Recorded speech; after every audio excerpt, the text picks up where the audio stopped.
تو یہ ایسا خطرناک علاقہ بن جائے گا جس کی مجھے آج توقع نہیں ہے. لیکن میں جو آج آپ نے مجھے موقع دیا ہے، میں 2-3 چیزوں کی نشاندہی کرنا چاہوں گا. ایک، پاکستان کو کیا سبق سیکھنا چاہیے، طالبان کو کیا سیکھنا چاہیے، امریکہ اور مغرب کو کیا سیکھنا چاہیے. آپ نے کیونکہ شروع امریکہ مغرب سے کیا ہے تو میں اس کا جواب پہلے دوں گا. پہلی بات یہ ہے، آپ نے صحیح کہا تھا 1992 کا آپ نے جو ذکر کیا، اور امریکہ وہاں سے چلا گیا جنیوا اکارڈز کے بعد، اور اس کی قیمت بھی بھاری امریکہ کو بعد میں چکانی پڑی. یہ دوسری بات ہے کہ پاکستان کو بھی چکانی پڑی. تو 2-3 چیزیں نشاندہی جو میں کرنی چاہوں گا وہ یہ ہے کہ سارا ملبہ اس وقت پاکستان پہ گرایا گیا تھا، اور کہا یہ گیا تھا بعد میں بھی جب بھی ہوا کہ جناب یہ لوگوں کو پناہ انہوں نے دی، انہوں نے ریفیوج دی. لیکن کچھ واقعات ایسے ہوئے ہیں جس سے امریکہ کو سبق سیکھ لینا چاہیے. ایک تو یہ ہے کہ ٹھیک ہے کہ پاکستان کا جغرافیہ اپنی نہیں بدل سکتا، پھر یہ بھی نہیں بدل سکتا کہ پشتون قوم دونوں سائڈ پہ آباد ہے، ایک ہی گھر کے فریق، ایک فرد وہاں رہتا ہے افغانستان میں، ایک پاکستان میں. اس لیے ہمارے لیے اتنا آسان نہیں تھا جتنا امریکہ کے لیے تھا کہ یہاں سے غائب ہو جائے. اب ہم نے ان کو اس وقت یہ کہا تھا کہ دیکھیں، جب سے احمد شاہ ابدالی نے یہ ملک بنایا تھا، یہ ایک ٹرائبل ملک ہے لیکن اس میں پشتون ڈومینیٹڈ علاقہ تھا. اب میں نہیں کہتا کہ پشتون ڈومینیٹڈ رہنا چاہیے، آج کل ہم 21ویں دور میں، صدی کے دور میں ہیں، لیکن جو کہا گیا تھا پاکستان کی طرف سے وہ یہ تھا کہ اگر آپ اب ناردرن الائنس کے فوجیوں کو اجازت دیں گے کہ وہ آئیں تو خانہ جنگی ہوگی. جو ہوئی اس کی کیا وجہ تھی کہ پاکستان میں کسی قسم کے پشتون تھے، انگلش میڈیم پشتون تھے یا پرو طالبان پشتون تھے، سارے بے انتہا ناراض اور اپسیٹ تھے کہ جناب یہ جو کریکٹر بدل دیا ہے افغانستان کا امریکی انٹرونشن نے، نتیجتاً سول وار ہو گئی. تو ایک تو اس سے سبق امریکہ کو حاصل کرنا چاہیے، اور طالبان کو جو سابق امریکہ کو تو یہ کہ پاکستان کو جو بلیم کر رہے تھے، اگر انہوں نے یہ نہ کیا ہوتا تو اس کی وجہ تھی، وہ ایک کہتے تھے وار آن دا چیپ. رمسفیلڈ کی خواہش تھی کہ اس نے اس میں خرچہ ہو، نہ بندے مریں، امریکہ کے مرتے ہیں تو افغان مریں. اور انہوں نے یہ بھی ایک سٹیج پہ کہا تھا کہ افغانستان میں ہمیں کیا اپنی دولت، اور یہ تو ایک یہاں تو ٹارگٹ ہی کوئی اچھا نہیں، ربل تھا، غریب لوگ تھے. ان کا اصلی جگہ جو ہے عراق، یعنی وہاں ان کو ٹارگٹ مل رہے تھے. تو اس میں انہوں نے جی سوری صاحب یہ تو میں یہ کہہ رہا ہوں کہ ایک تو یہ ہے کہ وہ سبق سیکھیں، اور ویسٹ کو اور امریکہ کو، طالبان کو اس کے اپنے حال پہ نہیں چھوڑنا چاہیے. انہوں نے $9 بلین ان کے روک لیے ہیں. اس کے علاوہ جو IMF ان کو 400 ملین دے رہا تھا انڈر اسپیشل ڈرائنگ رائٹس، وہ بھی رک گئے ہیں. یہ بہت بڑا بلنڈر کر رہے ہیں یہ، کیونکہ اگر یہ حکومت انہیں پسند ہو نہ ہو، خدا نخواستہ اگر کولیپس ہوئی تو اس کے نتیجے میں علاقہ غیر بنے گا، اور اس کو امریکہ کو بھی بھگتنا پڑے گا. تو میری تسنیم اسلم صاحبہ تھیں ہمارے ساتھ کچھ دن پہلے، اور وہ بتا رہی تھیں کہ مشرف صاحب کا جو دور تھا کے بعد، جب آپ اس دوران آپ وزیر خارجہ بھی تھے، دفتر خارجہ کو بہت سے معاملات سے لا علم رکھا جاتا تھا. ایگزیکٹلی انہوں نے کیا کہا، ذرا یہ سن لیتے ہیں، پھر آ کے آپ سے جانتے ہیں. ڈیسیجن میکنگ کا انداز یہ تھا کہ انفارمیشن ٹرکل ڈاؤن نہیں کی سب لوگوں کو، تو لوگوں کو پتہ بھی نہیں تھا کہ ایکچولی کیا کیا دیا گیا ہے، اور اس کا امریکنز نے بہت فائدہ اٹھایا. ایک ایگزامپل میں آپ کو دوں کہ جیسے انہوں نے اسلام آباد جو نور خان بیس ہے، اس کا چکلالہ بیس ہوتی تھی، یہ کبھی بھی امریکنز کے آپریشن انڈیورنگ فریڈم کا حصہ نہیں تھی، لیکن امریکنز نے اس کو بھی یوز کرنا شروع کیا. وہاں سے وہ ویپنز بھی پاکستان کے اندر لے کے آئے، اور کافی انہوں نے گڑبڑ کی. زلزلے جیسی ایک جو ناگہانی آفت تھی، اس میں بھی ہیلپ کرتے کرتے بہت سی اور چیزیں بھی کیں. جی قصوری صاحب، کیا پرویز مشرف دفتر خارجہ کو بے خبر رکھتے تھے، اور اگر بے خبر رکھتے تھے تو اپنی پالیسیز کو، ڈیسیجنز کو کس کے تھرو گورن کرواتے تھے؟ جی یہ آپ نے کس کی آواز سنائی تھی؟ یہ تسنیم اسلم صاحبہ ہیں، سابق ترجمان دفتر خارجہ۔ ہاں اچھا جی میں سمجھ گیا آپ کی۔ اچھا دیکھیے بات یہ ہے کہ اس کے بارے میں جو عبدالستار صاحب ہیں انہوں نے بہت کلیئرلی لکھا ہے، وہ بلکہ فارن سیکرٹری بھی رہے ہیں اور ان بہت تجربہ کار ڈپلومیٹ بھی تھے، اس وقت وہ فارن منسٹر تھے جس وقت کا آپ ذکر کر رہے ہیں۔ اور پوائنٹ اس میں یہ ہے کہ انہوں نے جو ڈسکرائب کیا اس وقت کے حالات وہ یوں ہیں کہ وینڈی چیمبرلن اس وقت تھیں ایمبیسڈر، اور انہوں نے ایک جو بعد میں شائع ہوا کہ ایک لسٹ دی کہ جی یہ چیزیں ہیں، لیکن لسٹ دینے سے پہلے بقول عبدالستار صاحب انہوں نے ایک میٹنگ ہوئی تھی جس میں کیبنٹ کے ممبرز تھے اور کور کمانڈرز تھے۔ پہلے ہی ان کو اندازہ تھا کہ وہ کیا مانگیں گے اور کیا ہم دے سکتے اور کیا نہیں دے سکتے۔ حالات اس وقت یہ تھے کہ امریکہ اور کے حق میں روس اور چین بول رہے تھے، سارا عرب دنیا ان کے حق میں بول رہی تھی۔ سارا پروٹوکول توڑتے ہوئے امبیسڈر آلسن نے لکھا اپنی کتاب میں کہ میں حیران ہو گیا کہ جو دبئی کے رولر ہے بجائے یہ کہ میں ان پہ کال کرتا وہ میرے پاس پہنچ گئے۔ یعنی وہ ایک ایسا موقع تھا کہ نیٹو نے بھی وہ انووک کیا آرٹیکل کہ امریکہ کے حق میں ہم سب جنگ کریں گے، اور وہ یہ تھا کہ یو آر ود اس اور اگینسٹ اس۔ اس سے پہلی بات تو یہ ہے کہ جو آپ نے مجھے سوال کیا ہر چیز کا سیاق و سباق ہوتا ہے، وہ حالات بالکل اور تھے۔ جہاں تک کہ ہم نے کیا ان کو امریکہ کو دیا یا نہیں دیا، میں تو فارن منسٹر اس وقت نہیں تھا، لیکن یہ زیادہ معاملات ایسے جو ہوتے ہیں ملٹری کے یا انٹیلیجنس کے، یہ ٹھیک ہے کہ فارن آفس کو 100% کنسلٹیشن نہیں کی گئی، اور اس وقت کے فارن سیکرٹری انعام الحق صاحب نے ایک لسٹ بھی دی تھی پریزیڈنٹ مشرف کو کہ جناب یہ چیزیں جو ہیں یہ ہمیں امریکہ سے منوانی چاہیے۔ تو اپیرنٹلی جو کتاب میں لکھا ہے، جو میں تو کوئی فارن منسٹر نہیں تھا اس وقت، یہ تھا کہ دو چیزیں ہم نے ان میں نہیں مانی تھی۔ ایک کو پتہ بیس مانگ رہے تھے، کچھ ایسے مانگ رہے تھے، اور ایک ہم نے جو انہیں اجازت دی تھی وہ کچھ ایئر فیلڈز کی تھی۔ تو آپ کی یہ بات تو بالکل ہو سکتا ہے، ممکن ہو کہ جی اس میں ایسی چیزیں فارن آفس کو نہیں بتائی گئیں، تو جب اگر اس وقت نہیں بتائی گئیں تو میں تو فارن منسٹر بھی نہیں تھا تو میں کامنٹ نہیں کر سکتا، لیکن میں صرف ایک بات پہ کامنٹ کر سکتا ہوں، وہ یہ ہے کہ عبدالستار صاحب نے لکھا ہے کہ پبلک اوپینین پاکستان کا یہ تھا، اور انہوں نے لاہور، کراچی، اسلام آباد، کوئٹے کے اخباروں کے ریفرنسز دیے۔ ان کا 90% پولیٹیشین جو پریزیڈنٹ مشرف کو ملے انہوں نے کہا کہ ہمیں امریکہ کا ساتھ دینا چاہیے۔ تو حالات ہی مختلف تھے۔ آج کے حالات میں تجزیہ کرنا وہ ایپلز اینڈ اورنجز کو کمپیریزن کرنا ہے۔ آج امریکہ پاکستان میں بھی ان پاپولر ہے، اس خطے میں بھی ان پاپولر ہے، نہ ود اور اگینسٹ اس والی کہانی کوئی نہیں۔ تو اس لیے بہتر یہ ہے کہ مستقبل کی طرف دیکھیں، ماضی کی طرف جائیں گے تو بہت تجزیے کرنے پڑیں گے، اور اس میں بہت سی چیزیں ایسی اٹھیں گی جو آج کمپلیٹلی ریلیونٹ ہے۔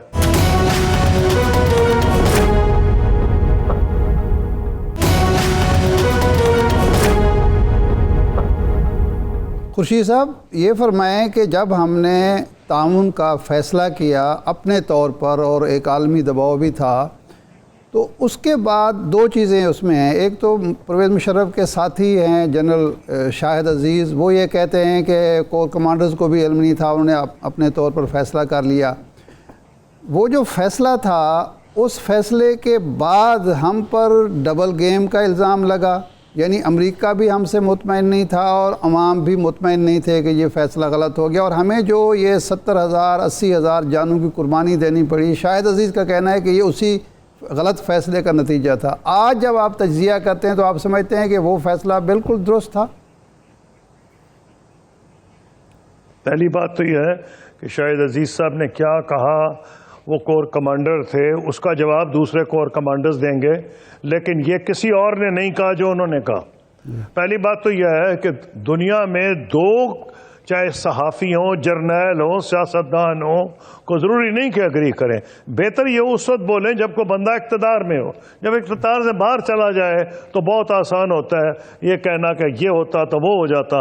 اب میرے خیال میں بنیادی طور پر پاکستان نے زبردست نقصان اٹھایا ہے، لیکن اس وقت کے جو حالات تھے وہ یہ تھے کہ بھارت مرا جا رہا تھا اڈے دینے پہ. وہ بھارت کہہ رہا تھا ہم آپ کو دینے کو، تو بھارت کو یہ ڈر تھا کہ پاکستان اگر اڈے دے گا تو افغانستان میں جو ان کی ایک دیرینہ خواہش رہی ہے کہ وہ پاکستان کو وہاں سے بھی انسرکل کریں، وہ خراب ہو جائے گی، اس میں خلل پڑے گا.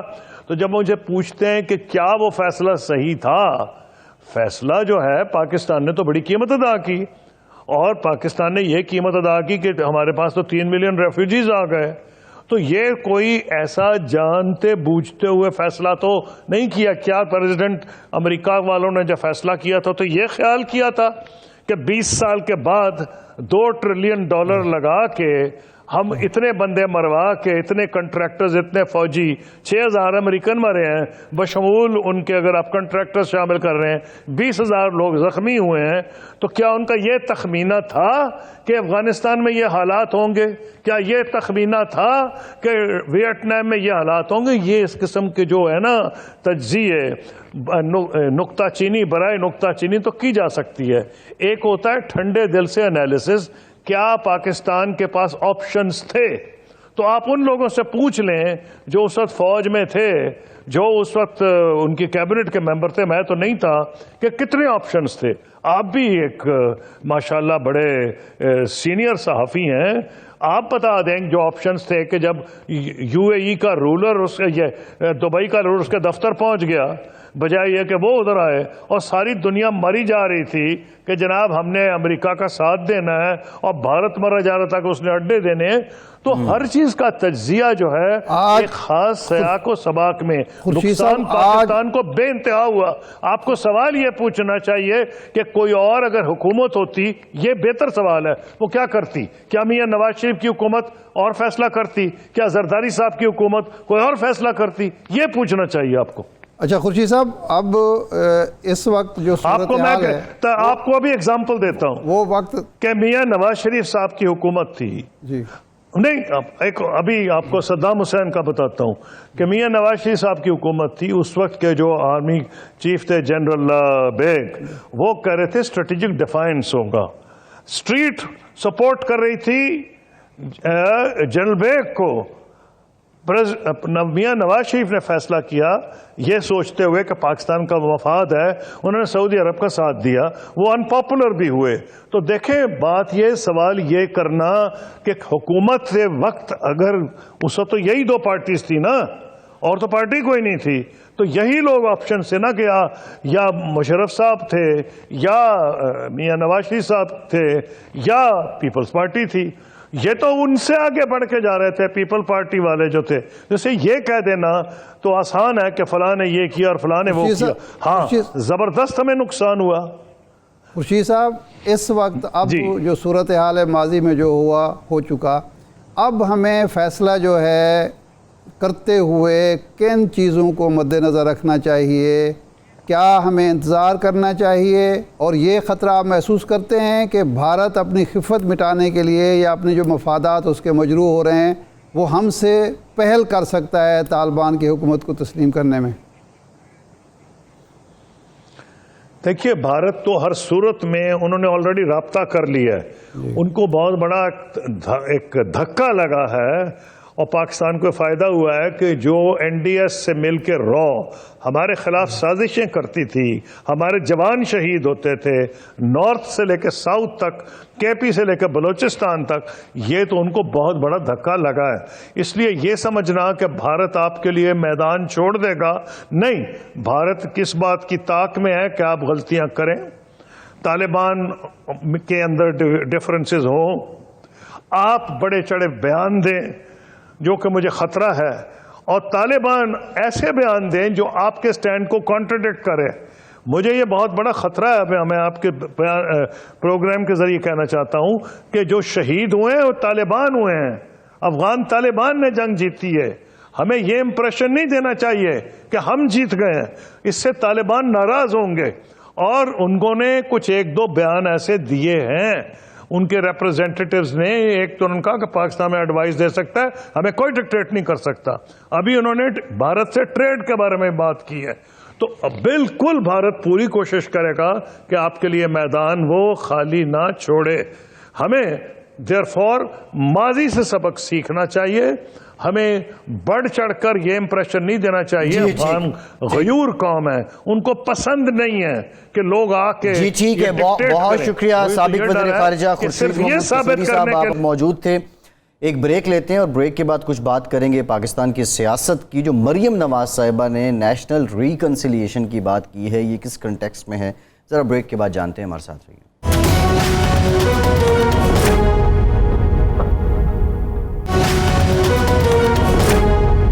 بریک کے بعد ایک بار پھر سے آپ کو خوش آمدید کہیں گے. ہمیں جوائن کیا ہے مسلم لیگ نون کے سینئر رہنما ہیں, پارلیمنٹیرین ہیں, خرم دستگیر صاحب نے. بہت شکریہ خرم صاحب آپ کے وقت کا. خرم صاحبہ, مریم صاحبہ نے نیشنل ریکنسیلیشن کی بات کی ہے. یہ بتا دیں, شہباز شریف صاحب کی قومی حکومت کی تجویز, مریم صاحبہ کی نیشنل ریکنسیلیشن کی تجویز اور مشرف صاحب کا جو NRO تھا, بنیادی طور پہ کیا فرق ہے ان میں؟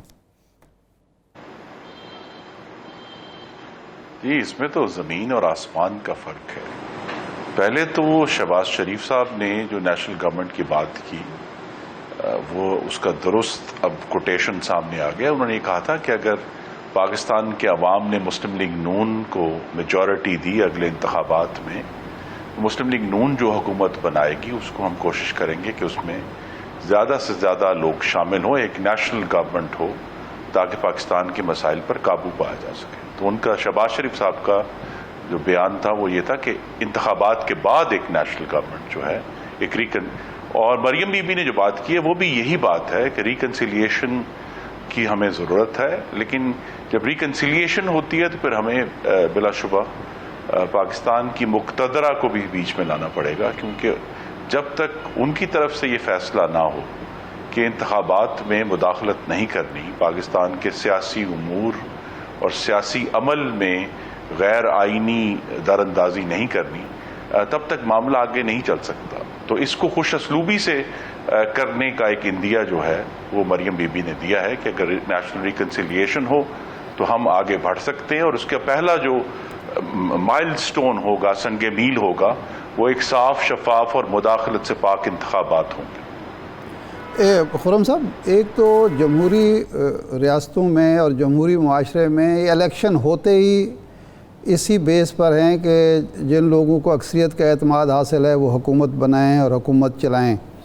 اور یہ قومی حکومت تو اس وقت بنائی جاتی ہے جہاں ایسی صورتحال نہ ہو, ایک وسیع البنیاد یا قومی حکومت کی ضرورت محسوس ہوتی ہے.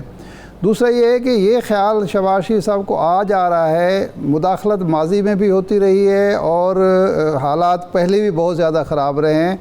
تو 13 میں تو ایسا نہیں ہوا, 8 میں تو ایسا نہیں ہوا. پہلی بات تو یہ ہے کہ حالات آج جو ہیں وہ اسی نہج پر پہنچے ہیں کہ آج ملک میں جمہوریت نہیں ہے, ایک ہائبرڈ نظام رائج ہے. پاکستان کا آئین تو یہ کہتا ہے کہ پاکستان کا اقتدار اعلیٰ اللہ تعالیٰ کے بعد عوام کے منتخب نمائندوں کے ہاتھ میں ہوگا. تو یہ جب تک توازن کچھ درست نہیں ہوتا یہ معاملہ جو ہے ہم مشکل میں رہیں گے. اور خاص طور پہ ایک ایسا ہائبرڈ نظام جو پاکستان کے عوام کو محفوظ بنانے میں, ان کے خارجہ مفادات کا تحفظ کرنے میں, ان کے بچوں کی زندگیاں بہتر بنانے میں مکمل طور پر عمران خان صاحب کی سربراہی میں ناکام ہو گیا. میں صرف ایک نمبر دے دیتا ہوں جو پرسوں اسٹیٹ بینک نے ریلیز کیا ہے کہ عمران خان صاحب فرماتے تھے کہ جی 30,000 ارب کے قرضے ہو گئے, 30,000 ارب کے قرضے ہو گئے. 71 سالوں میں تمام حکومتوں نے 30,000 ارب کے قرضے لیے. اسٹیٹ بینک نے پرسوں یہ کہا ہے کہ 30 جون 2021 تک عمران خان کی حکومت 3 سالوں میں 18,000 ارب کے قرضے لے چکی ہیں. تو ایک طرف 71 سالوں میں 30,000 ارب اور صرف 3 سالوں میں 18,000 ارب, اگر آپ ایگزیکٹ لیں 17,950 ارب روپے کے فگرز بنتے ہیں. تو یہ تو حکومت پاکستان کو نہ قرضوں کی دلدل کیا ایک بہت گہری کھائی میں ہمیں ڈبو دیا ہے, اور ہمیں جو ہے ایک مستقل طور پر خاص طور پہ پاکستان کے عوام کے لیے جن کا میں ایک نمائندہ ہوں ان کو جس طرح اشیاء خورد و نوش کی مہنگائی کی کھائی میں گرا دیا ہے، بجلی کے بلوں کی کھائی میں گرا دیا ہے، گیس کے بلوں کی کھائی میں گرا دیا ہے، پاکستان کا بندہ پریشان ہے، اور دوسری طرف جو کشمیر کے اوپر سودا ہوا ہے، اور اب جو افغانستان میں ان کے پاس 16 مہینے تھے ان معاملات کو پلان کرنے کے لیے، درست کرنے کے لیے، تمام لوگوں سے بات کرنے کے لیے۔ نہیں، آپ کا خیال ہے خرم صاحب کہ جو انخلا میں مدد دینا جو ہے یہ بھی غلط اقدام ہے؟ اگر نہیں جی، انخلا میں آپ مدد ضرور دیں، جی، لیکن پاکستان کے منتخب نمائندوں کو بتائیں، ان سے یہ شیئر کریں کہ یہ ہماری پالیسی ہے، یہ ایگریمنٹ ہوا ہے، ہمیں نہیں معلوم کہ وہ فوجی جو ہیں وہ کس دیکھیں نا جی، ایک ہے سوشل میڈیا، ایک ہے الیکٹرانک میڈیا جو ہمیں ٹکڑوں میں خبریں بتا رہا ہے، لیکن جنہوں نے ہمیں پاکستان کے عوام کو اور پاکستان کے عوام کے منتخب نمائندوں کو یہ بتانا ہے کہ یہ کس پالیسی کے تحت امریکی افواج پاکستان میں آئی ہیں۔ خرم صاحب، فواد چودھری نے کل یہ کہا کہ آخری فوجی بھی امریکی جو پاکستان آیا تھا یہاں سے چلا گیا ہے، بیلجیم چلے گئے، واشنگٹن چلے گئے، بون چلے گئے، تو سوشل میڈیا پر جو خبریں ہیں ہم ان پر یقین کریں یا فواد چودھری پر، حکومت کے ترجمان پر؟ جی، ہمیں جو اگر وضاحت چاہیے، سب سے پہلے تو وزارت دفاع کی طرف سے وضاحت آنی چاہیے، ISPR کی طرف سے وزارت دفاع کو بات کرنی چاہیے کہ جی یہ معاملہ ہوا ہے، اور اس کے بعد وزارت خارجہ کو بتانا چاہیے۔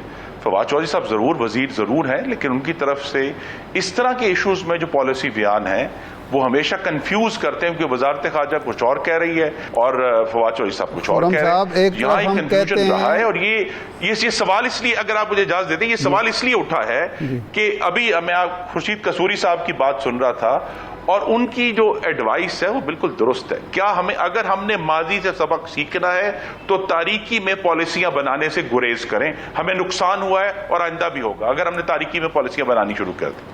خرم صاحب، ایک طرف ہم کہتے ہیں کہ منتخب حکومت کو مقتدر ہونا چاہیے، اسی کو فیصلے کرنے چاہیے، حکومت پاکستان کے ترجمان پہ آپ یقین ہی نہیں کر رہے؟ نہیں ارشاد صاحب، اگر آپ غور کریں تو میں نے وزارت دفاع کا نام لیا ہے، پرویز خٹک صاحب بات کریں گے آنے تک تو ایک منتخب جی جی جی نہیں پرویز خٹک صاحب بات کریں نا جی، وہ وزیر دفاع ہیں، وہ قومی اسمبلی کا اجلاس بلایا جائے، سینٹ کا اجلاس بلایا جائے، مشترکہ اجلاس بلایا جائے، اور پاکستان کے عوام کے منتخب نمائندوں کو بتایا جائے کہ وہ کس پالیسی اور انڈرسٹینڈنگ کے تحت، اور اگر ہم نے کوآپریشن کیا بھی ہے تو وہ کوآپریشن میں پھر کہوں گا دن کی روشنی میں ہونا چاہیے، شفاف طریقے سے ہونا چاہیے۔ یہ جو تاریخ پالیسیاں ہیں ہم ان کی مذمت کرتے ہیں۔ آپ کی حکومت نے یمن کے معاملے پر پارلیمنٹ کا اجلاس بلایا، جس کی وجہ سے پاکستان اور سعودی عرب کے تعلقات خراب ہو گئے۔ اب اگر اجلاس بلایا اور وہاں غیر ذمہ دارانہ تقریریں ہوئیں تو کیا اس سے فائدہ ہوگا ملک کا یا نقصان ہوگا؟ جی ارشاد صاحب، وہ پالیسی جو پارلیمان سے باہر آئی تھی، اس پر ضرور بحث ہو سکتی ہے کہ ہماری حکومت کو اس کو بہتر طریقے سے مینج کرنا چاہیے تھا، لیکن یمن میں نہ جانے کا فیصلہ درست تھا، پاکستان کو ایکسپوز نہ کرنے کا فیصلہ درست تھا، اور آج اس وقت یہ پالیسی تھی، آج بھی یہ پالیسی ہے کہ پاکستان سعودی عرب کی سرزمین کے دفاع کے لیے موجود ہے، پاکستان اس کے لیے ہر مدد کرے گا، لیکن سعودی عرب کی سرحدوں سے باہر جانے کا پاکستان کا نہ کوئی کام ہے اور نہ ہی کسی اور قضیے میں ہمیں جانے کی ضرورت ہے۔ تو ہمیں وہ پالیسی اس وقت بھی درست تھی، اس کی ہمیں کچھ قیمت ادا کرنی پڑی، لیکن وہ پالیسی آج تک درست ثابت ہو رہی ہے۔ جی ٹھیک ہے خرم صاحب، اب 13 ستمبر کو جو ہے وہ اجلاس ہو رہا ہے، ظاہر ہے نیا پارلیمانی سال کا آغاز بھی ہوگا، لیکن ایک بنیادی سوال ذرا آپ کی جماعت سے متعلق ہے سر۔ کبھی آپ ٹروتھ کمیشن کی بات کرتے ہیں، کبھی ریکنسیلیشن کی بات کرتے ہیں، کبھی قومی حکومت کی بات کرتے ہیں، کبھی ووٹ کو عزت دو کی بات کرتے ہیں، کبھی آئین کی پاسداری کی بات کرتے ہیں، ابھی آپ جو مقتدرہ ہیں ان سے بات چیت کی بات کر رہے تھے، کچھ لوگ آپ کے اپنے جو ہیں وہ ایک مفاہمت کی طرف ہیں، کچھ مصالحت کی طرف ہیں، کچھ مزاحمت کی طرف ہیں۔ لائن کیا ہے آپ کا نون لیگ کا جو کارکن اس وقت دیکھ رہا ہے، وہ اس میں سے کس لائن کو ٹو کرے، کس کو چنے؟ آپ کی جماعت کی لائن کیا ہے؟ جی دو اس میں بڑے واضح طور پہ جو ہمارے کارکن ہیں، بلکہ تمام پاکستان کے عوام، ایک تو مسلم لیگ نون نے